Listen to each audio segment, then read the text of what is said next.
আগামী 12 ফেব্রুয়ারি অনুষ্ঠিত হতে যাচ্ছে বহুল প্রতীক্ষিত ত্রয়োদশ জাতীয় সংসদ নির্বাচন। দিন যত ঘনিয়ে আসছে, নির্বাচন ঘিরে ক্রমেই স্পষ্ট হয়ে উঠছে রাজনৈতিক মেরুকরণ। বাড়ছে জনমনে কৌতূহল, রাজনৈতিক দলগুলোর ইশতেহারে কি থাকছে এবং ক্ষমতায় গেলে সেসব প্রতিশ্রুতি বাস্তবায়নে তারা কি পদক্ষেপ নেবে। রাজনৈতিক দলগুলো গণভোটের ক্ষেত্রে হ্যাঁ বা না ভোটের পক্ষে তা ইশতেহারে সুস্পষ্ট করার দাবি জানিয়েছেন সুশাসনের জন্য নাগরিক সুজনের নির্বাহী প্রধান বদিউল আলম মজুমদার। তার দাবি, রাজনৈতিক দলগুলো গণতান্ত্রিক না হলে দেশে গণতন্ত্র প্রতিষ্ঠিত হবে না। যে 11টি সংস্কার কমিশন গঠিত হয়েছে এবং আমাদের একটা জুলাই জাতীয় সনদ প্রণীত হয়েছে এবং যার ভিত্তিতে একটা গণভোট হবে, সেই ব্যাপারে রাজনৈতিক দলগুলোর অবস্থান কি সেই সম্পর্কে আমরা সুস্পষ্ট তাদের কাছে জানতে চাই।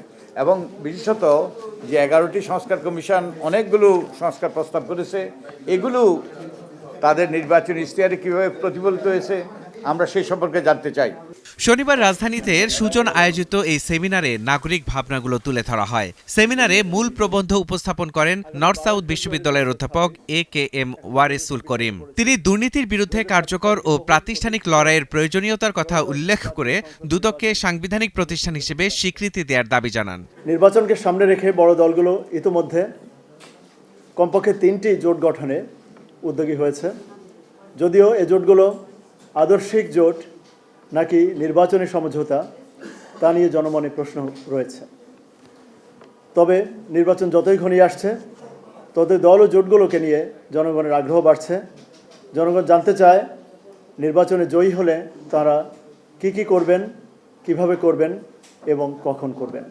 সেমিনারে রাজনৈতিক দলগুলোর জন্য 15 দফা প্রস্তাবনা উপস্থাপন করা হয়। প্রস্তাবনায় জুলাই অভ্যুত্থান পরবর্তী তরুণদের প্রত্যাশা, জুলাই সনদের বাস্তবায়নে অঙ্গীকার, রাষ্ট্রযন্ত্রের জবাবদিহিতা নিশ্চিতকরণ এবং মেধাভিত্তিক সমাজ গঠনের মতো বিষয়গুলো অন্তর্ভুক্ত করার আহ্বান জানানো হয়।